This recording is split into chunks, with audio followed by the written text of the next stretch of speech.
If we were to have a mission in the game space, it's that we want to bring the player to make them a participant in the narrative. By bringing this character, Elizabeth, into the game, by having her with you pretty much for almost the entire game, we knew that if we didn't get her right, the game wouldn't be right. And she really is the emotional center of the game. This character, Elizabeth, she comes from a pretty dark place, but she's also got an incredible amount of enthusiasm for life. And when we found Courtney, I think we found somebody who could do both. I don't dance. Come on, let's go. Why? What could be better than this? It's so complex. I mean, you're talking about really trying to bring forth all the complexities of human nature that impact us, because you're having to use only your voice to convey your entire, the character and what you're trying to portray. You have to put your entire body into it. So there are times when I'm doing voiceover work and I'm literally drenched in sweat because my body is working so hard. Hey! Knock it off! Stop it! Will you stop it? I'm not here to hurt you. Who are you? My name is DeWitt. I'm a friend. I come to get you out of here. Get away!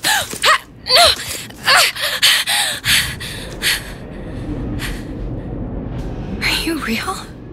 It's not these one-note emotions, and I think that's what was so important to us as a collaborative team, to be really putting forth a narrative that was strong and that was complex and that was, reflective of how deep and the myriad of emotions that the human beings experience.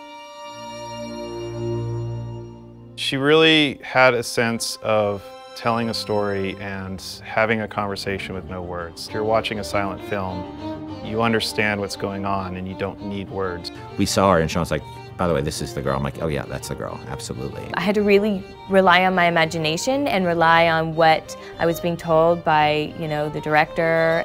Weird for me to see myself, literally, every movement that I did. Yeah. I mean, I see myself in it. I mean, it might not be my face, but the thing is she's actually in a world. When I did it, I was in an empty room. Yeah. They put me out into this giant sort of basketball court, it looked like, with stuff taped out on the floor that was sort of like the imaginary, world.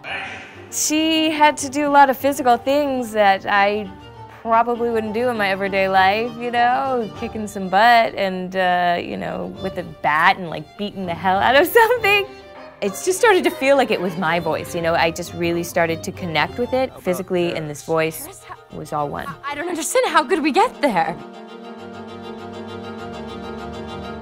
The incredible voice acting and the incredible motion capture acting was the most useful and inspiring element that we could have had for Elizabeth.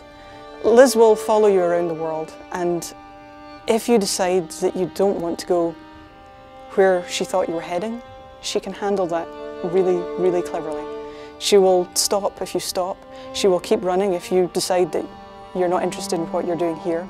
She will be by your side no matter what you end up doing. The moment you come up against a character who's just sort of standing there, or behaves robotically, or behaves in a way that is so alien to what you'd expect out of a human being, you just shut them off. And you just say, oh, they're just a video game character. I don't need to worry about feeling anything about them. And so we tried a lot of things. We tried to make Liz have emotions so that she can react to things in the world and things that you do. For example, we might say that Liz will feel comfortable leaning against this wall, but she'll do so with her arms crossed. And she'll do so with her back slightly turned towards you. And that difference of just a few degrees is enough to make the player feel that they're really in the doghouse.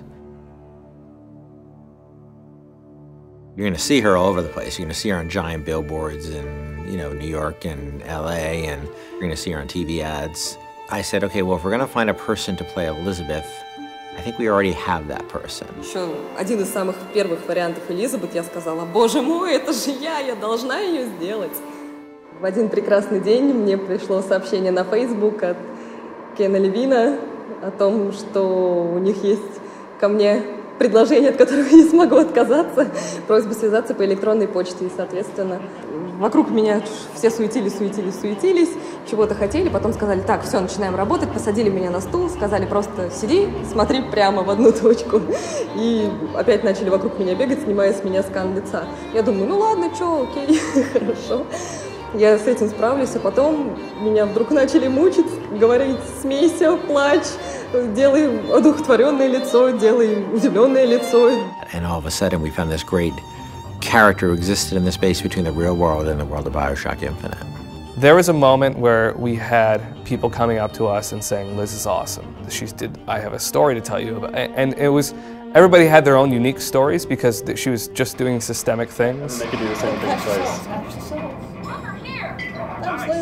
I actually get people telling me things that there's no way I could know about. Like, say there's one of the combat's kicking off and they're having this incredible moment where they're running around the place and smashing someone in the face and blowing someone else up with a shotgun, and they've suddenly, a huge big boss man comes up and they just go click.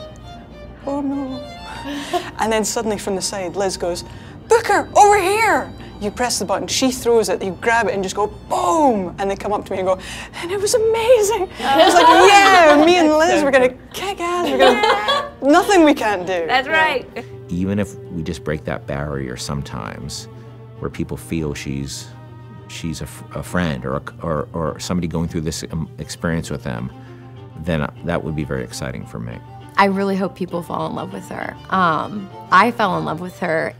I forget she's not a real person sometimes, and I know Courtney really well, and I forget sometimes that that's Courtney's voice, and that's Heather's motion, and that's the team's other work, and she becomes a real person to me many times. And I think the reason we call her Liz internally is because she became a real person to us in a lot of ways. Elizabeth has been locked in her tower for however many years it was, and now instead she's going to be released from her secondary tower, which is our studio, and let loose in the world for real. And that's just an incredible feeling.